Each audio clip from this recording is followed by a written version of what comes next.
In July 1996, in the small town of Rachel, Nevada, something happened that no one has ever been able to explain. A farmer vanished after a blinding flash lit up his fields and returned 2 years later. But for him, only 1 minute had passed. There were surgical scars on his body that he couldn't remember getting. The authorities classified every file connected to the case.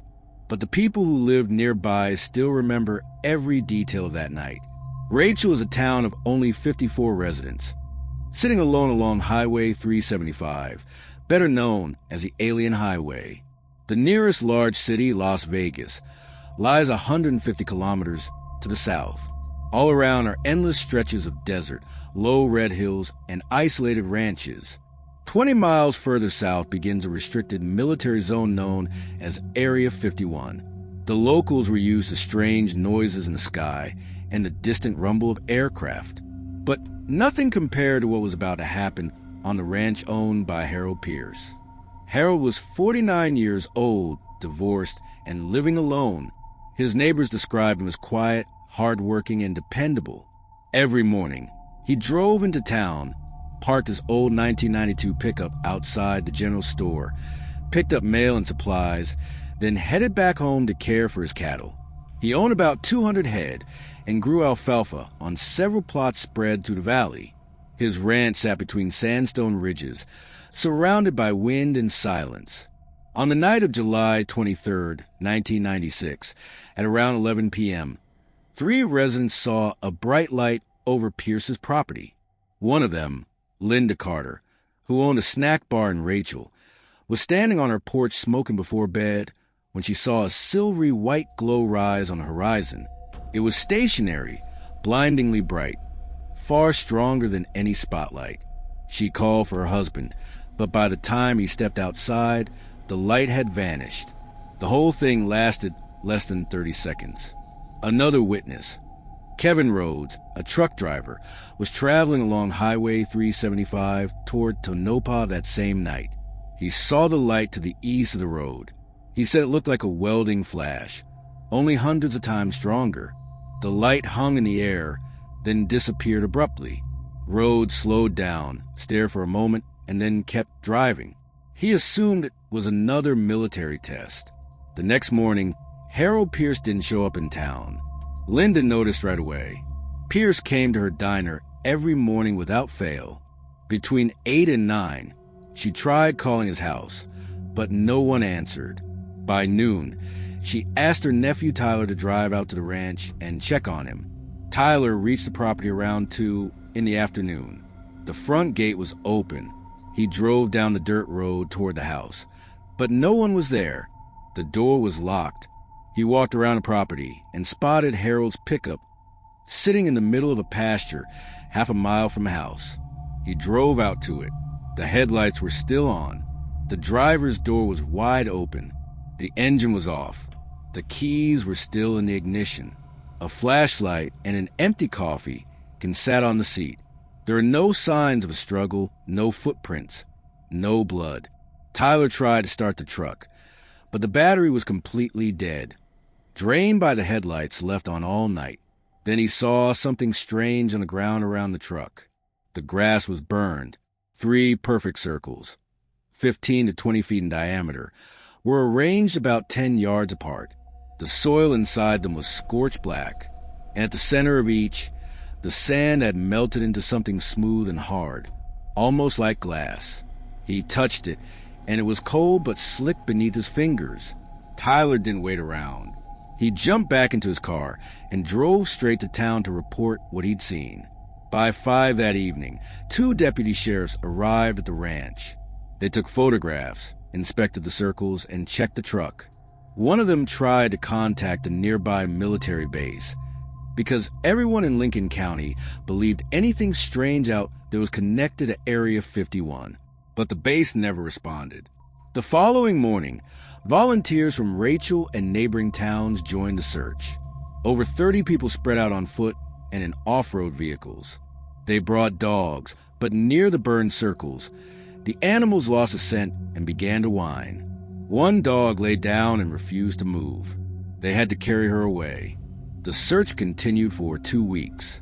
Helicopters flew over the area several times, unmarked, hovering low over the ranch and the scorched earth. Once, a helicopter even landed on the field. People in protective suits climbed out and began collecting soil samples. No one told the local authorities anything about who they were or what they were doing. By mid-August 1996, the search was officially called off. Harold Pierce's disappearance was marked as a missing person case. The official explanation was that he had wandered into the desert, collapsed from heat stroke, and died somewhere far away.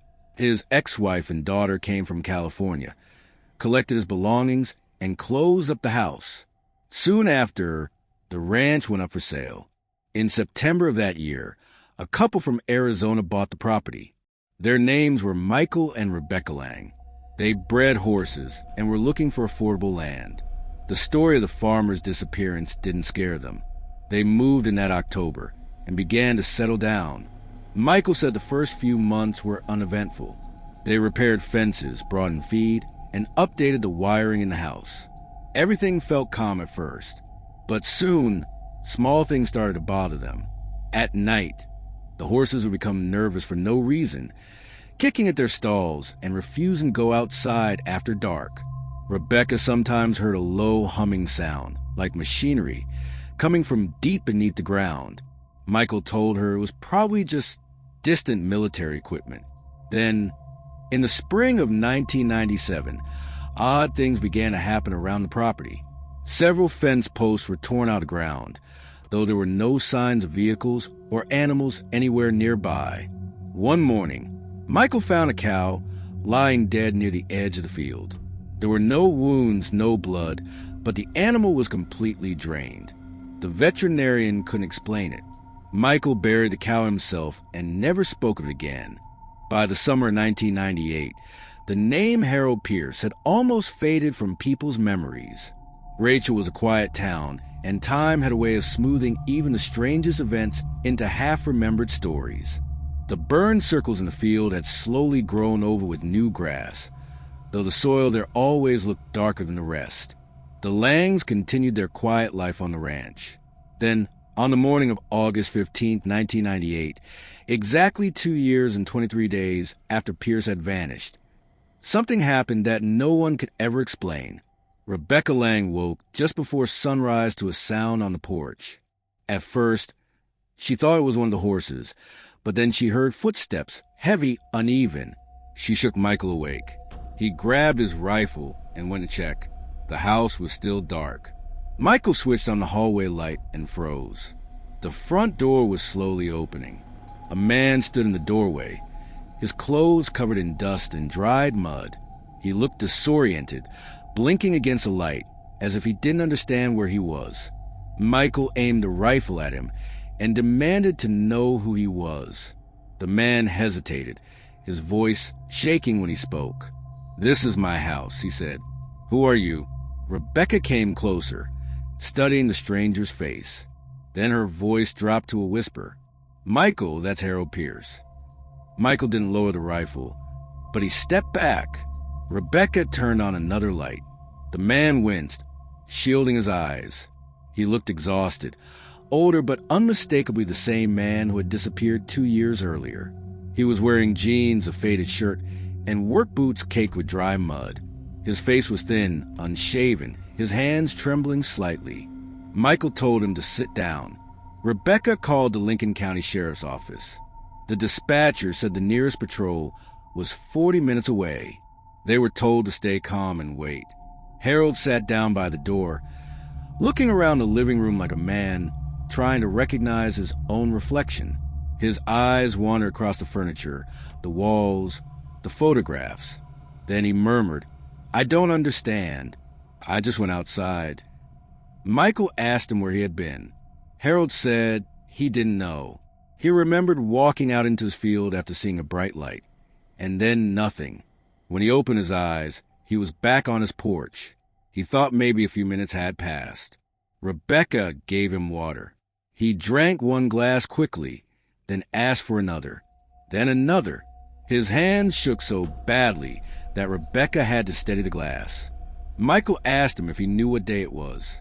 Harold thought for a long moment and said, July 23rd, 1996. Rebecca's face turned pale. Michael told him, Harold, it's August 15th, 1998.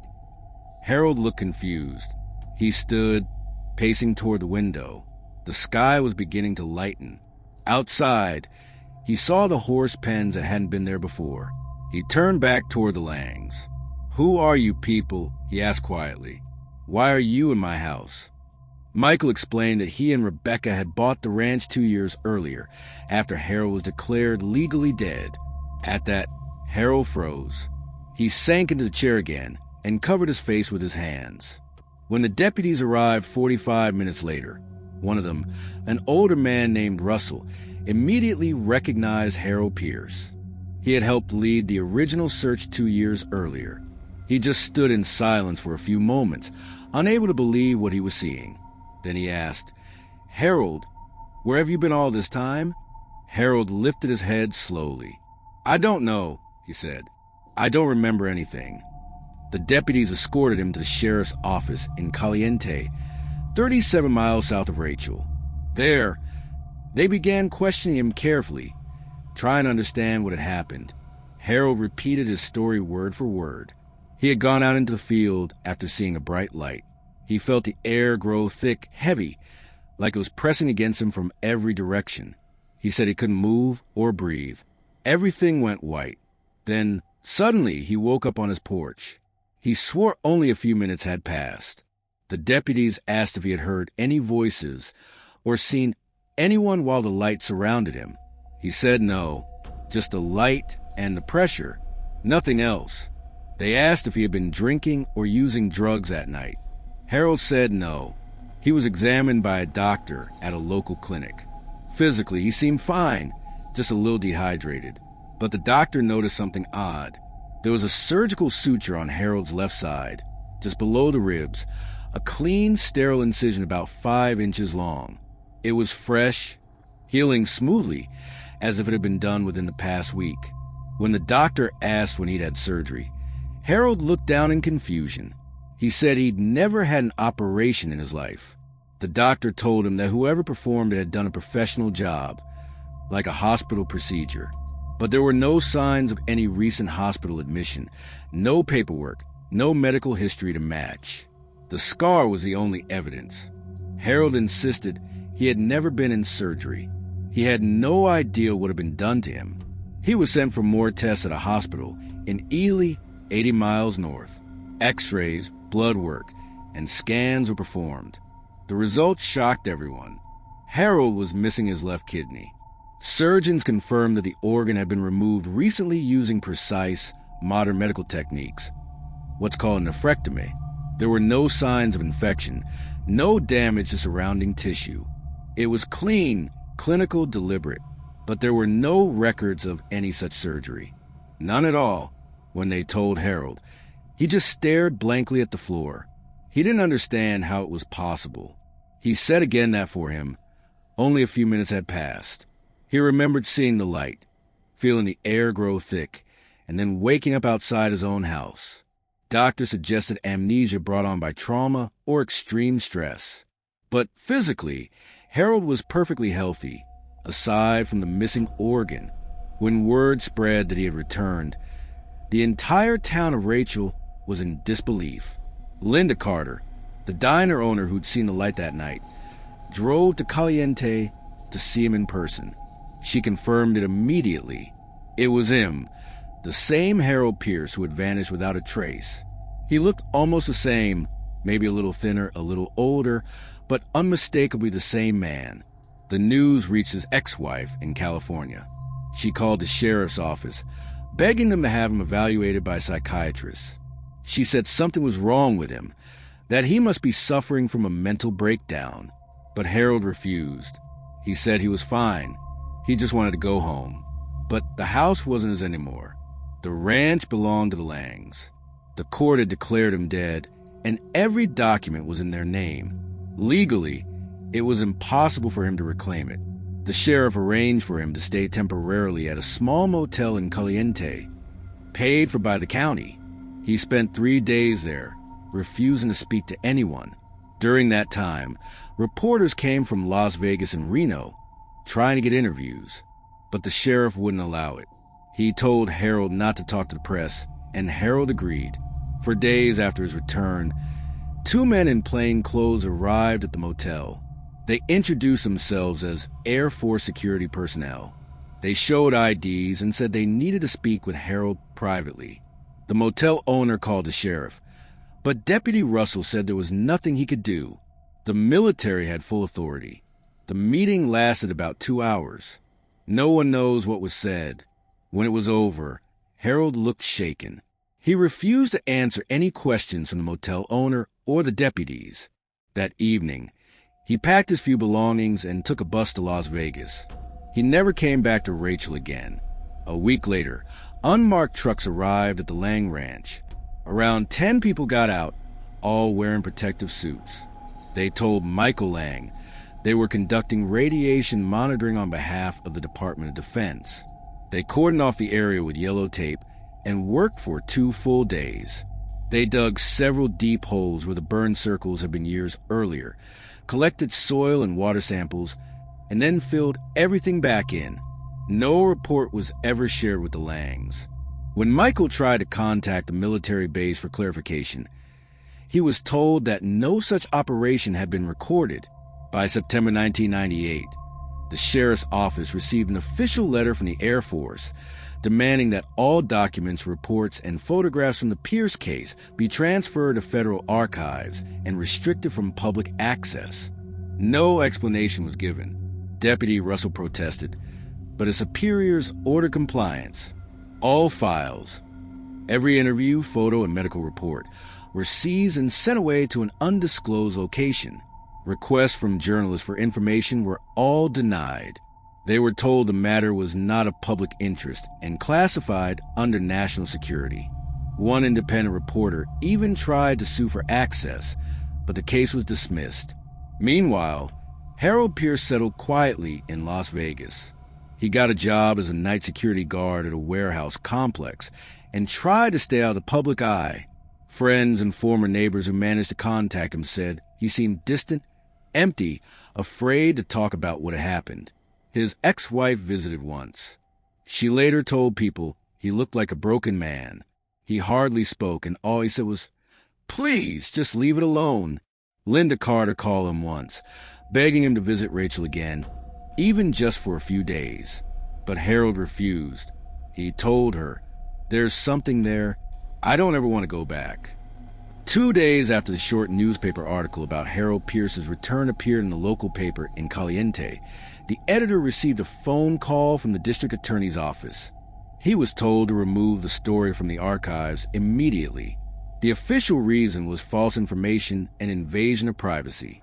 The editor didn't argue. He deleted the article and said nothing more about it. In Rachel and the surrounding towns, people couldn't stop talking about the case. Some believed Harold had been abducted by something not human and subjected to experiments. Others said it was the government testing secret technology out near Area 51. And some didn't believe any of it. They said Harold had staged his disappearance and returned for attention. But none of the theories could explain one thing: the missing kidney, the surgical scar, and the fact that the Harold, only a few minutes had passed. He vanished for 2 years, and when he came back, it was as if time had stood still. The authorities kept the case buried, and soon it faded from the news. But in Rachel, people still whispered. They still remembered the circles burned into the ground, and the helicopters that had come without warning. The mystery of Harold Pierce never truly left that desert town. As the months passed, Michael and Rebecca Lang tried to return to normal life on the ranch. They told themselves that everything strange was in the past. But it wasn't, because by the end of that winter, new things began to happen. And this time, they were much harder to ignore. It started one night when Michael woke suddenly to the sound of horses screaming. He ran outside with a flashlight and found them slamming against the walls of their stalls, their eyes wide, their bodies drenched in sweat. He searched the field, the fences, the barn. Nothing was there. No lights, no movement, no footprints. The animals eventually calmed down, but the next morning they looked exhausted, like they hadn't rested at all. Rebecca began complaining about electrical problems. The lights would flicker for no reason, then go out completely. Sometimes the refrigerator would turn off and back on by itself. Once, every light bulb in the house burned out at the same moment, leaving the entire place in darkness. An electrician from Caliente inspected the wiring and said everything looked fine. He told them the only possible cause was a sudden power surge, but the local transformer showed no fault. Weeks later, in January of 1999, one of their neighbors, a farmer named Gary Holmes, called the sheriff to report something strange. He had been driving home late at night when he saw a blinding, silvery white light hanging above the old Pierce Ranch, the same kind of light people had seen there years earlier.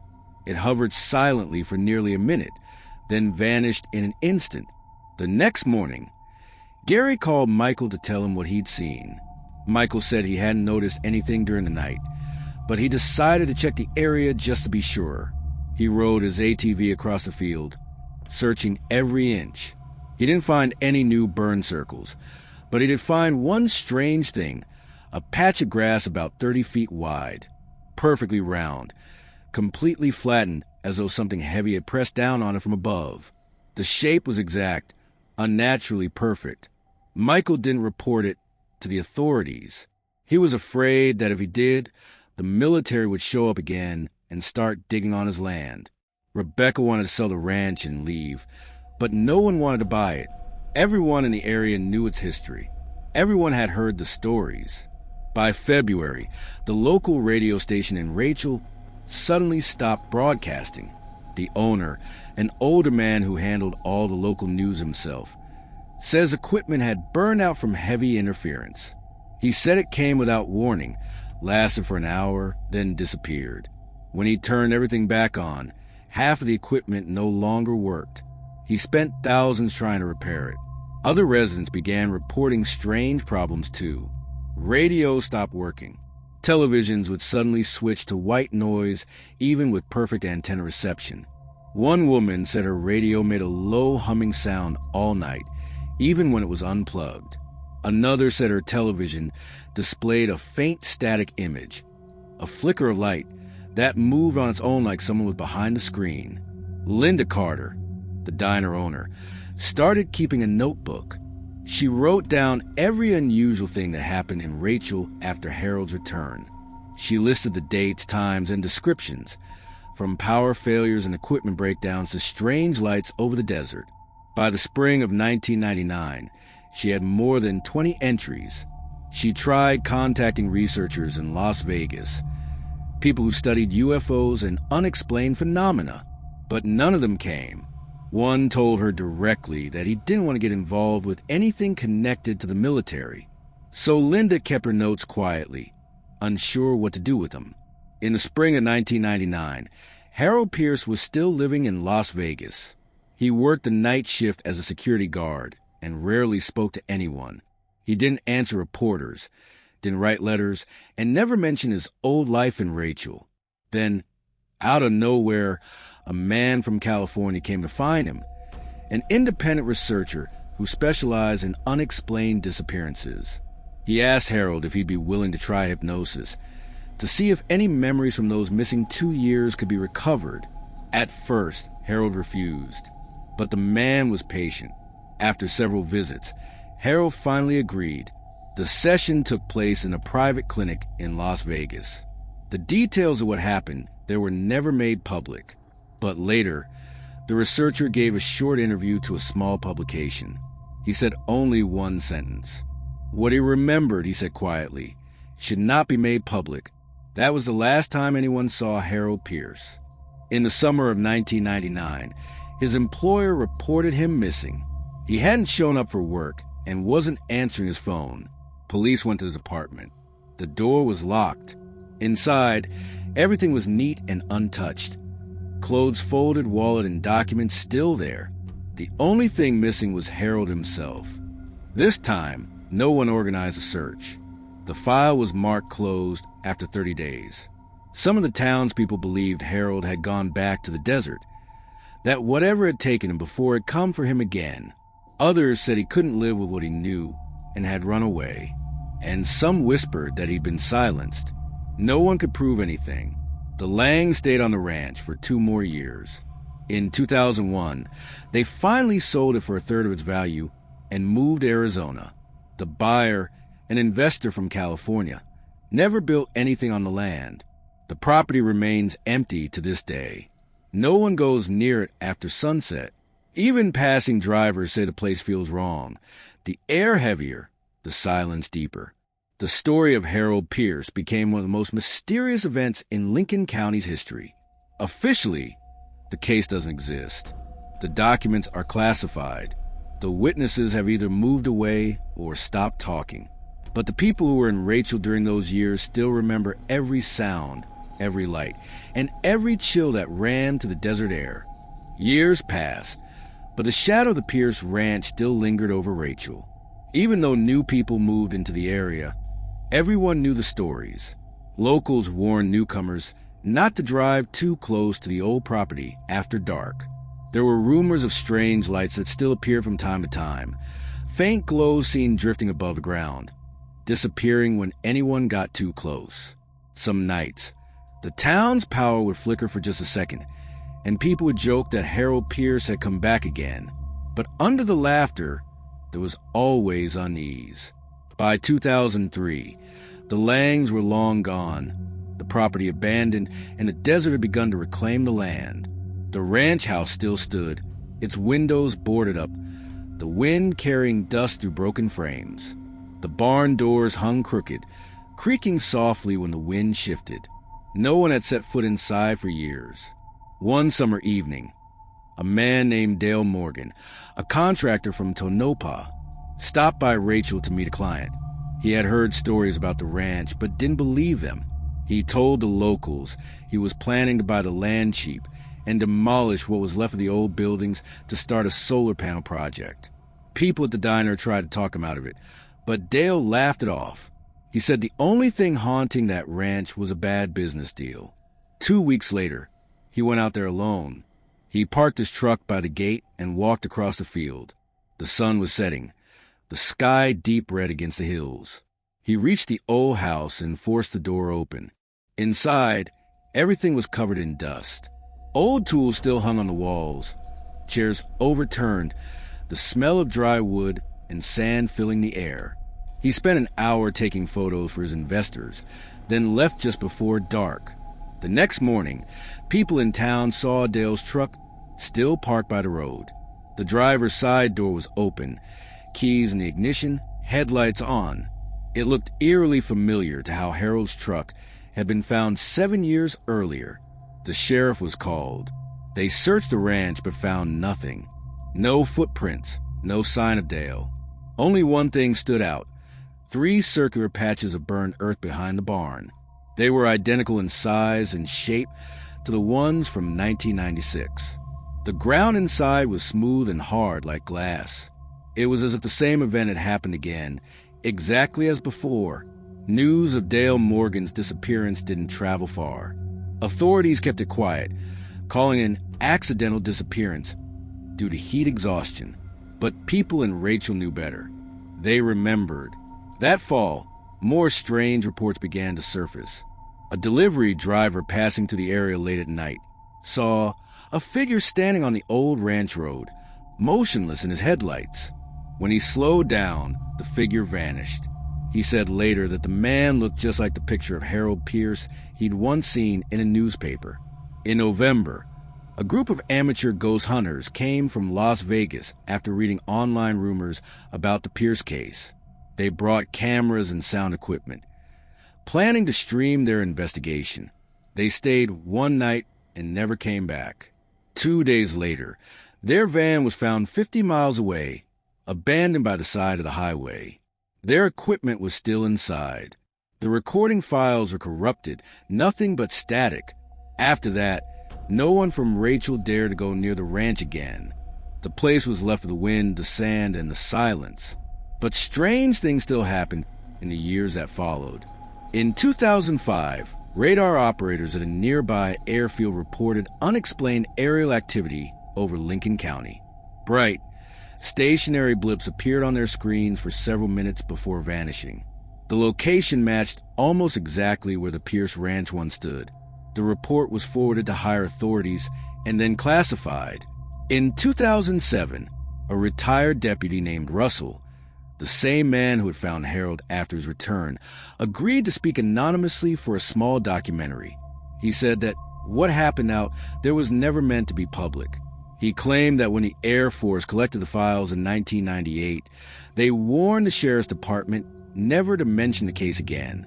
Russell said that years later, he still received phone calls with no one on the line. He believed they were listening, making sure he stayed quiet.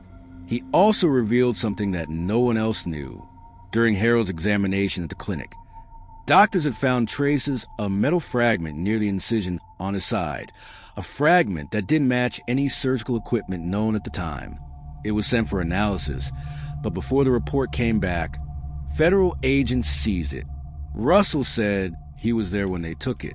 They told him it was classified and to forget it ever existed. He never saw the report. By 2010, almost everyone who had been connected to the case had either moved away or passed on. Linda Carter, the woman from the diner who had seen the light that first night, died of heart failure in her sleep. When her family cleaned out her house, they found the notebook she had kept for years, the one where she recorded every strange event in Rachel. Inside were more than 30 entries. The final page was dated June 2005. It read, "The lights are back. Not bright this time. Smaller, closer to the ground. I think they're watching the house." Her daughter donated the notebook to the Lincoln County Historical Society, but within a month, it disappeared from their archive room. No one knows who took it. Today, the Pierce Ranch no longer appears on most maps. The land was purchased by an unnamed company and fenced off. Warning signs now line the dirt road leading to it. No trespassing. Federal property. No one in Rachel knows who owns it, and no one asks. At night, locals say you can still see a faint shimmer above the field. Not bright like before, but pulsing softly in the dark. Drivers passing by claim their radios go silent for a few seconds when they near the fence. Others say their car clocks reset, or their phones lose signal completely until they're miles away. Some think it's interference from nearby bases. Others know better. They believe Harold Pierce never truly left. That part of him, or something that had become him, stayed there, tied to that patch of land in the Nevada desert. Some say he was taken by forces not of this world. Others whisper he was taken by something far closer, something human, hidden behind government walls. No one knows which version is true. All that remains are the stories, the fear, and the silence that still clings to the desert after nightfall. Even now, nearly 3 decades later, the people who remember that time still refuse to talk about it.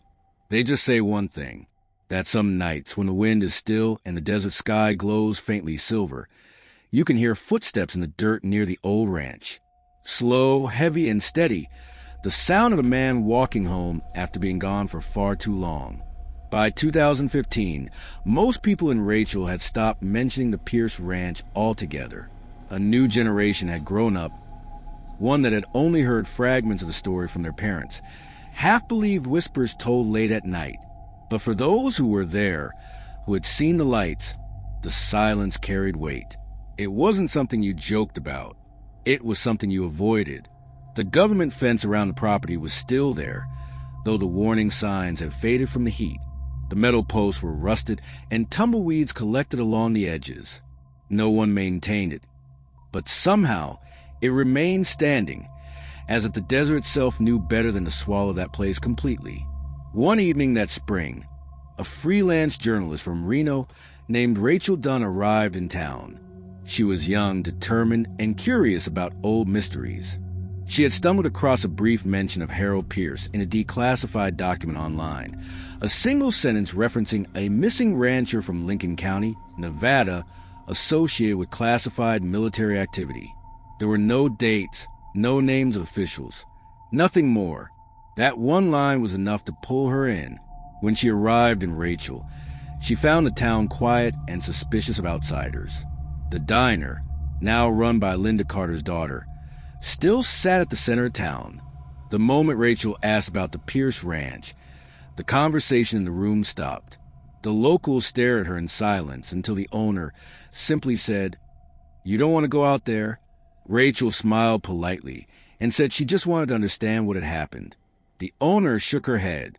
She told her the story briefly, how a farmer had vanished, reappeared 2 years later, missing a kidney, then vanished again, how helicopters had come in the middle of the night and dug holes in the ground, how the government had taken every file, every photo, and every word.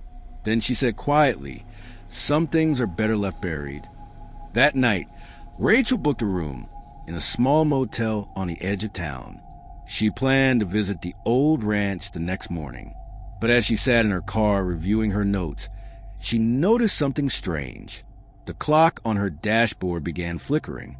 Then her phone lost signal. The car radio went silent for a full 30 seconds. Not static, not distortion, just silence. When the signal returned, the time on the clock had reset to 12 o'clock. She didn't think much of it then. At sunrise, she drove toward the Pierce property. The road was unmarked, but the locals had told her where to turn. An old dirt path past a dry riverbed. It was quiet. No birds, no wind, just the crunch of her tires on gravel. When she reached the fence line, she parked and stepped out. The metal signs were old and faded, their letters barely visible. No trespassing. Federal property. She looked around. The house was still standing in the distance. Collapsed roof, broken windows, walls bleached by years of sun. Rachel hesitated for a moment, then slipped through a gap in the fence. The air felt different inside, heavier somehow. She walked toward the house, her camera recording every step. The ground under her feet was strangely smooth in some places, as if it had been burned long ago. When she reached the porch, she stopped. The front door was missing, and inside, only dust and shadows remained. She stepped inside and whispered to herself, describing what she saw.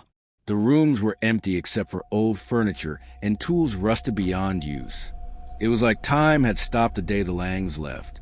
When she reached the back of the house, she noticed something strange, a faint humming sound, low and rhythmic, coming from beneath the floorboards. It wasn't the wind. It was too steady, too mechanical. Rachel crouched down and brushed away layers of dust. There was a wooden hatch hidden beneath an old rug. She pulled it open. A wave of cold air rose from below. It led to a narrow set of stairs descending into the darkness. She hesitated for a long moment, then turned on her flashlight and began to descend.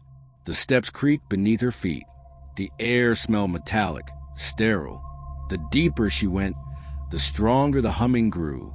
At the bottom, she found herself standing in a small underground room made of concrete. There were metal tables, rusted instruments, and several empty containers scattered around. The walls were lined with strange markings, faded numbers and letters that looked like part of a laboratory code. In the corner, she saw a single metal chair bolted to the floor. Beside it lay old medical tubing and what looked like restraints. Her heart was pounding. She raised her camera and filmed everything, whispering her observations, her voice shaking. Then she noticed something else. The same melted sand fused into the concrete floor, the same kind found near Harold's truck years ago. It was as if incredible heat had once scorched this entire space. Suddenly, the humming stopped. The silence was deafening. She froze, listening. Then she heard a faint clicking sound, like footsteps on metal. Her flashlight flickered. For a split second, she thought she saw a shadow move at the far end of the room. She called out softly, "Hello?" No answer. The air grew colder. Her breath turned visible. She turned to go back up the stairs, but when she aimed the light upward, the doorway was gone. The wooden hatch above her was closed. She ran to it, pounding on the boards, shouting. The sound of her fists echoed in the small chamber, but there was no response. Then the humming returned, louder this time, vibrating through the floor. The walls seemed to shake. Her flashlight went out. In the darkness, she heard a low, pulsing tone, almost like a heartbeat. She screamed, fumbling for her phone, but it wouldn't turn on. The last thing she saw before everything went black was a flash of light, silvery white, filling the entire space. 3 days later, a state trooper found Rachel's car abandoned near the fence. The engine was cold, the keys still in ignition. Her camera was missing. Her phone was found under the driver's seat, completely drained of power. There was no trace of her anywhere. Authorities searched the area for a week. Helicopters flew overhead, and teams in protective suits were seen entering the property. But after the first day, reporters were ordered to leave. The case was sealed within days, labeled a missing person under investigation. Her family was told nothing. Within a month, the fence around the property was rebuilt higher than before, with new warning signs that read, "Restricted zone, authorized personnel only." Locals say unmarked vehicles began appearing near the highway at night, their lights off, parked for hours before vanishing. In the diner, people whispered that history had repeated itself, that whatever had taken Harold Pierce had now taken her too. But others thought it was something darker, something man-made, that the underground room she found wasn't built by aliens or creatures in the sky, but by humans, conducting experiments where no one would find them. No one in Rachel knows for sure what lies beneath that ranch. But everyone agrees on one thing. Once someone goes down there, they don't come back. Months passed after Rachel Dunn's disappearance, and the town of Rachel, Nevada, sank into silence again. Reporters who had come to investigate were quickly turned away. Officials said the area was restricted due to environmental contamination. No details were given. By the end of the year, even the road leading to the Pierce Ranch had been removed from local maps. The people who still lived nearby began to notice subtle changes. The night sky seemed different, less stars visible directly above the ranch, as if something was distorting the air there. Some claimed they could hear faint vibrations through the ground late at night, like a low hum rising from below. Others said they saw flashes on the horizon, not lightning, but sharp bursts of light that flickered and vanished. Those who went near the fence said their watches stopped working, their phone screens turned white, and every compass needle spun endlessly. No one stayed long. Even animals avoided the area. Cattle refused to graze near the boundary, and birds flying overhead would suddenly veer away in midair. It was as though the desert itself was warning everything alive to keep a distance. One man didn't listen. His name was Tom Riley, a local mechanic who had grown up hearing stories about Harold Pierce. He'd been a child when the lights first appeared over Rachel in 1996. Now in his 40s, he had spent years collecting every newspaper clipping, every rumor, and every piece of gossip about the case. He wasn't a believer in aliens or conspiracies. He just wanted the truth. In early 2020, he decided to see for himself what was really hidden beyond the fence. He told no one. Before leaving, he wrote a note to his sister that read, "If anything happens, it's not an accident. Tell them to look under the house."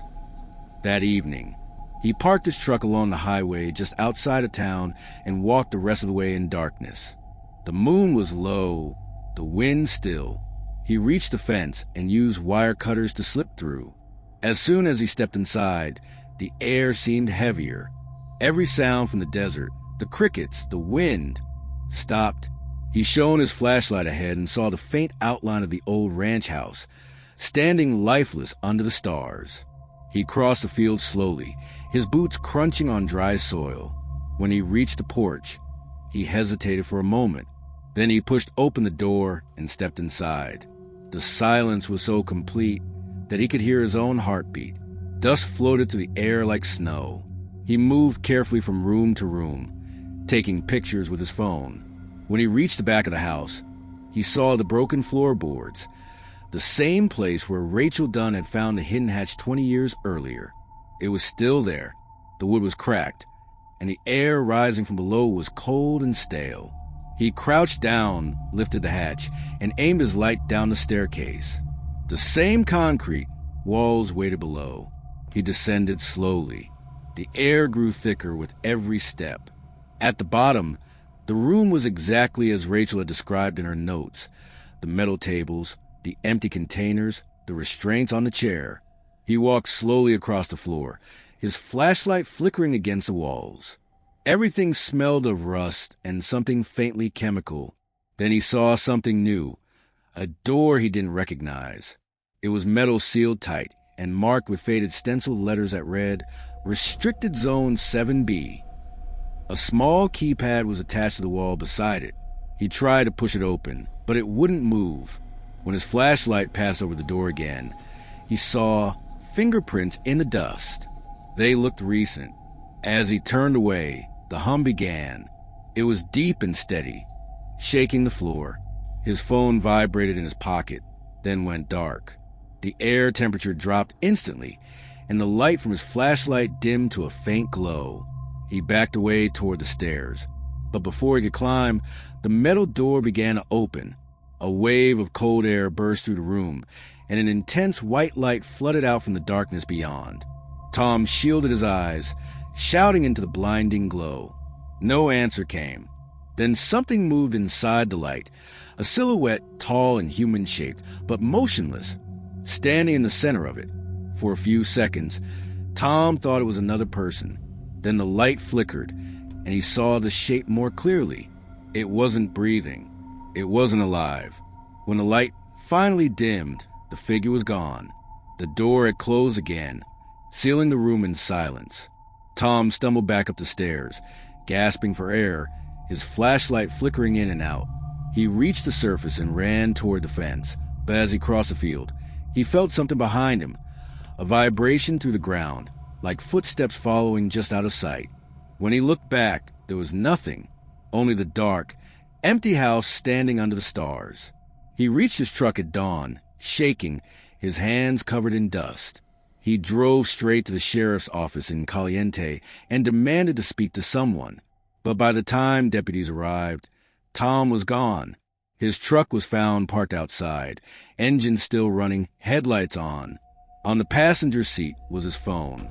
The screen showed a single image, a blurred photograph of a white light shining from a metal doorway underground. The file was corrupted. It couldn't be opened again. After that, no one tried to enter the property again. The government expanded the restricted zone by another 2 miles and built a permanent checkpoint on the road. Leading toward it, Rachel, Nevada, faded further into isolation. New maps listed the area simply as Federal Research District, access prohibited. But the rumors didn't stop. Truckers passing through the desert at night said they could see strange lights pulsing in the distance, low to the ground, moving slowly across the sand. Some claimed to hear faint radio transmissions that didn't match any known frequency. Bursts of static followed by a man's voice repeating the same words again and again. It's my house. Who are you? Locals believe it's Harold Pierce's voice. Others say it's just an echo from something much older, something that was buried under that land long before any human lived there. Today, the Pierce Ranch is gone from every record. Even its coordinates on satellite maps are blurred. But those who know where to look can still find it. A square of blacked-out terrain in the middle of the Nevada desert, surrounded by miles of untouched emptiness. No official investigation was ever reopened. No one ever found Rachel Dunn or Tom Riley. And as far as the world is concerned, the events at that ranch never happened. But sometimes when the night is clear and the wind carries just right across the sand, people in Rachel say they can still see it, that same silver-white light hanging motionless over the empty field, brighter than the stars, too perfect to be man-made. It appears without warning, hovers silently for a few seconds, and then vanishes. And in the moment after it's gone, the air stays still, heavy and quiet, almost like something is watching, waiting. Those who have lived long enough in Rachel will tell you the same thing if you ever ask about the Pierce Ranch. They'll say the government didn't build that fence to keep people out. They built it to keep something in.